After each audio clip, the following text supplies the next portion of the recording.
And hold on, I want to point this out. When he went back to Decapolis, when he went and told his people all that Jesus had done for him, the word says that, and they were amazed by what they saw, because they knew who he was. The person who he was is no longer there. He's a different person. He's a delivered man. He's a restored man. Hello beautiful people, and welcome back to my channel. So today we're going to pick up right where we left off in my last video, Your Yes Matters. I wanted to do a second part to that video because I wanted to be very clear that yes, we give God our yes. Yes, it does. Our yes does benefit our family, but our family members and our friends also have their part to play. They still have to confess that Jesus Christ is the Lord and Savior over their life. They still have to walk out their faith with the Lord. It's just that we begin the process.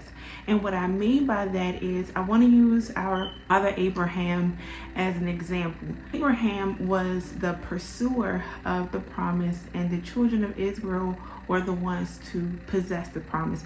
Remember when the Lord told Abraham, when he went to the land of Canaan, he said that this is the land that I'm going to give your descendants. So Abraham was the pursuer of that.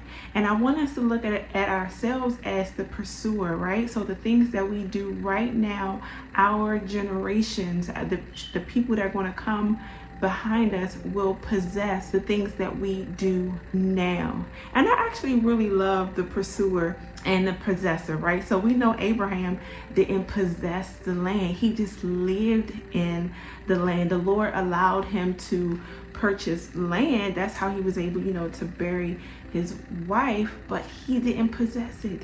His descendants did. So Abraham's obedience and Abraham, yes, was very important because his descendants will benefit by giving God his yes. And the same for us.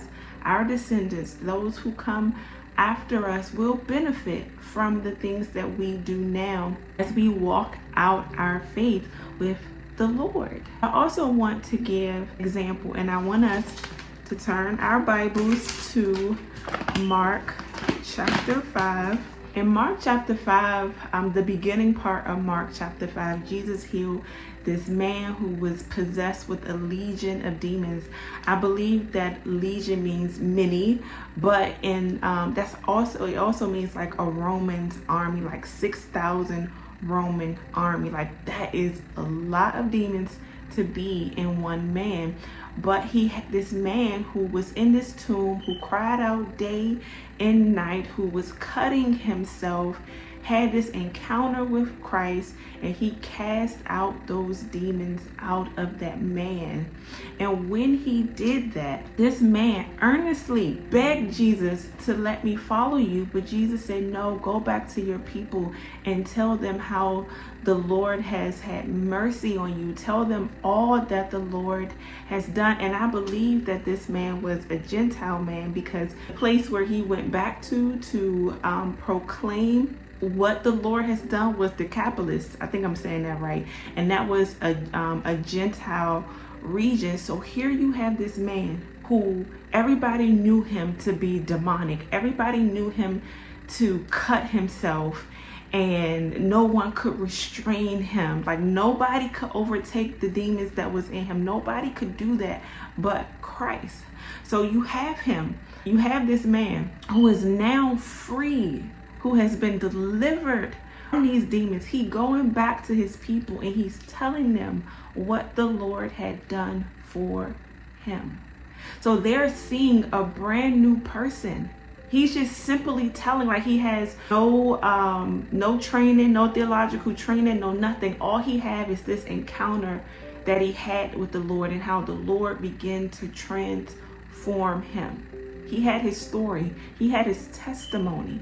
And because Christ told him, no, you don't follow me, go back to your people and tell your people what I have done. So when he began to confess what the Lord has done, how the Lord has had mercy on him, they'd probably be amazed, because I know I would. Like, this man who was once demon possessed is now in his right mind. He's a totally different person. I want to know who this guy, I want to know who this man is. I want to know who saved you. And that's the same thing for us. Whatever Christ do in our life, when he show us great mercy, when he deliver us, it's an automatic thing. Like, I have to tell somebody. I have to tell somebody what the Lord has done for me. When you think about the children of Israel and when the Lord delivered them out of Egyptian slavery, one of the commands that the Lord gave them was, tell your children how I delivered you from Egyptian slavery. We have to tell. That's why our yes matters. That's how the gospel will go to all nations. We open up our mouth and we proclaim the things that the Lord has done for us. We don't hold those things to ourselves, even though they can be sacred. But when the Lord prompts you and convicts you to share and to tell what he has done in your life, those are the things that you have to do, because the gospel must hit all nations. So I just wanted to make this quick video because I just wanted us to know that yes, our yes matters, and yes, our family will benefit from our yes, but they still have a part that they must play. Everybody has their role. Everybody is responsible for building up their relationship with the Lord. You know, Jesus went to that place for a reason. Like he had it in his mind that he was going to heal that Gentile man, so that he can go back to his people and begin to proclaim. He immediately wanted to follow the Lord, but the Lord had another assignment for him. So this is my message to you. I need you to go to your people, and I need you to tell your people, whoever is in your circle, whoever you are close to, I need you to tell them what the Lord has done for you and how he has shown you great mercy, and how he has healed and restored you, how he has sung songs of deliverance over your life, how he knew you before you were even born, and he wrote your entire life out before you were born, how he saved you from his wrath, how Christ saved you from the wrath of your sin. It's a lot to tell. So this is your moment. This is your moment to go and tell. And I want to point this out.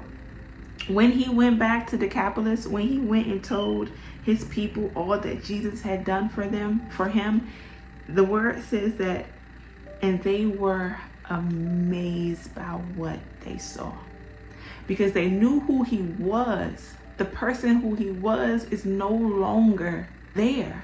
He's a different person. He's a delivered man. He's a restored man. And I know we know a lot of people like that. Like, we saw them one way, and then when we see them again, we see something different about them. And you say, like, oh, that had to have been the Lord, because you were crazy. The Lord's hand is on our lives. The Lord chose us for a reason. The Lord healed you for a reason, so that you can go and proclaim the goodness of the Lord. Go to your people, tell your people, so that the gospel can continue to spread. That's in Mark 13. It says that was a point that Mark made in Mark 13, that the gospel will be preached to all nations. And the way that it will be preached to all nations is that you open up your mouth and you tell what the Lord has done for you. That's how the good gospel will hit all nations. All right, y'all. Go with God, and I see you next time.